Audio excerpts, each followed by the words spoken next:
Bapak Ibu Saudara yang dikasihi Tuhan, Shalom. Kita naikkan syukur kepada Tuhan yang Maha Baik yang memberikan hari yang baru bagi kita saat ini dan juga kesempatan untuk mendengarkan firman-Nya. Firman Tuhan hari ini kita baca dalam kitab Bilangan pasal 22 ayat 36 sampai 38. Demikian. Ketika Balak mendengar bahwa Bileam datang, keluarlah ia menyongsong dia sampai ke kota Moab di perbatasan sungai Arnon pada ujung perbatasan itu. Dan berkatalah Balak kepada Bileam, "Bukankah aku sudah mengutus orang memanggil engkau? Mengapakah engkau tidak hendak datang kepadaku?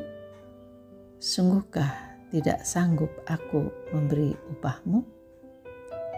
Tetapi berkatalah Bileam kepada Balak, "Ini aku sudah datang kepadamu sekarang, tetapi akan mungkinkah aku dapat mengatakan apa-apa? Perkataan yang akan ditaruh Allah ke dalam mulutku, itulah yang akan kukatakan." Renungan kita berjudul Menang atas godaan dengan taat kepada Allah.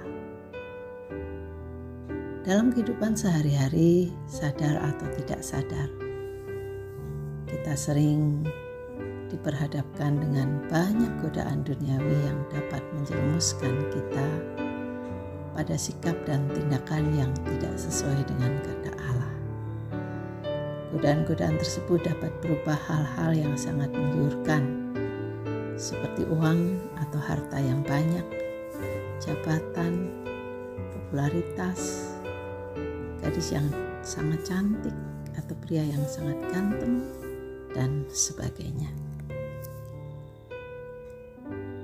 Bileam juga mengalami godaan. Dalam kitab Bilangan pasal 21 sampai 22 ayat 1, kita dapat membaca sendiri bagaimana dikisahkan orang Israel mengalahkan orang Amori, kemudian orang Israel berkemah di lembah Moab. Orang Moab sangat ketakutan sehingga Balak bin Beor, raja Moab, mengutus utusan meminta Bileam bin Beor untuk datang kepadanya. Dia adalah seorang tukang tenung yang tinggal di Petor di tepi sungai Efrat. Dia diminta datang untuk mengutuki bangsa Israel bagi dia. Siapa tahu dengan dikutuki, bangsa Israel dapat mereka kalahkan. Katanya, "Sebab aku tahu siapa yang kau berkati akan beroleh berkat, dan siapa yang kau kutuk akan terkutuk." Itu tercatat di ayat yang ke-6. Karena Tuhan tidak menghendaki dia pergi, maka Bileam menyuruh utusan Balak itu pulang.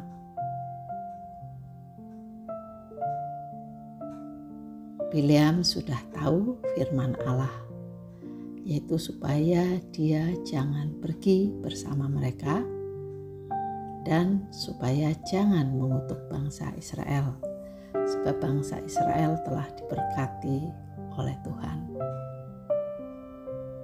Itu tercatat dalam pasal 22 ayat 12. Namun karena tergiur dengan upah yang sangat besar,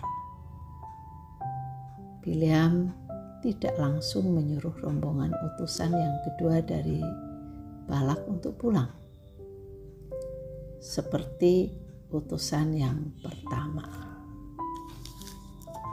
Hadiahnya apa? itu tercatat di ayat 16 dan 17.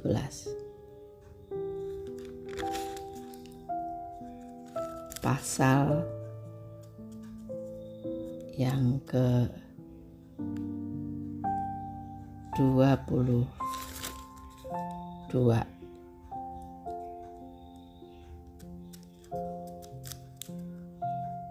Setelah mereka sampai kepada Bileam, berkatalah mereka kepadanya, "Beginilah kata Balak bin Sipor, janganlah biarkan dirimu terhalang-halang untuk datang kepadaku, sebab aku akan memberi upahmu sangat banyak, dan apapun yang kau minta daripadaku, aku akan mengabulkannya.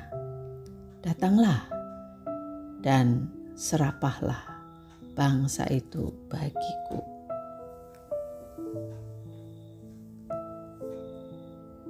Bapak Ibu Saudara yang dikasihi Tuhan, Bileam ingin sekali agar Allah sekali lagi berfirman kepadanya dengan firman yang mungkin berbeda dengan yang pertama, supaya upah yang sangat besar dapat menjadi miliknya. Akhirnya karena keinginannya yang kuat, Tuhan menyuruh dia pergi juga. Namun Tuhan berpesan agar hanya apa yang Tuhan firmankan kepadanya yang boleh ia lakukan. Ayat 20. Akan tetapi setelah dia pergi juga dengan menunggang keledai betinanya, Allah murka kepadanya dan malaikat Tuhan berdiri menghadang dia di jalan. Beruntunglah dia masih selamat, karena keledainya menyimpang dari tengah jalan sehingga malaikat Tuhan tidak membunuhnya. Bileam mau pulang saja, tapi Tuhan memintanya untuk tetap melanjutkan perjalanannya. Balak senang sekali waktu Bileam datang. Kata Balak kepada Bileam di ayat 37 tadi. Dan berkatalah Balak kepada Bileam, "Bukankah aku sudah mengutus orang memanggil engkau? Mengapakah engkau tidak hendak datang kepadaku? Sungguhkah tidak sanggup aku memberi upahmu?" Singkat cerita, akhirnya Bileam tidak sanggup memperkatakan kata-kata sumpah serapah atau kutuk kepada bangsa Israel. Malahan ia memberkatinya sampai 3 kali. Maka marahlah Balak dan tidak jadi memberikan upah kepada Bileam. Akhirnya mereka pulang ke tempat masing-masing dengan Bileam tidak membawa upah sepeser pun. Pelajaran apa yang dapat kita petik dari pengalaman hidup Bileam ini? Yang pertama, bahwa godaan-godaan bisa datang setiap saat ke dalam kehidupan kita dengan iming-iming yang sangat menggiurkan. Yang kedua, hati-hatilah bagaimana kita bersikap dan bertindak untuk merespon godaan-godaan dalam hidup kita. Jangan sampai salah, karena jika respon kita bertentangan dengan firman Tuhan, bisa fatal akibatnya. Yang ketiga, lebih baik kita kehilangan kesenangan atau keuntungan yang sangat besar sekalipun daripada langkah dan tindakan yang kita ambil bertentangan dengan kehendak Tuhan. Yang keempat, jika kita sudah terlanjur berbuat salah, bertobatlah. Demikianlah renungan firman Tuhan hari ini. Mari kita berdoa. Tuhan, terima kasih atas firman-Mu yang telah kami dengar. Tuntunlah kami agar dapat melawan godaan-godaan dalam hidup kami dan memilih untuk taat kepada Tuhan. Sekalipun kami tidak mendapat keuntungan yang kelihatannya sangat menguntungkan. Tolonglah kami supaya hanya beribadah kepada Tuhan, bukan kepada Mammon. Amin.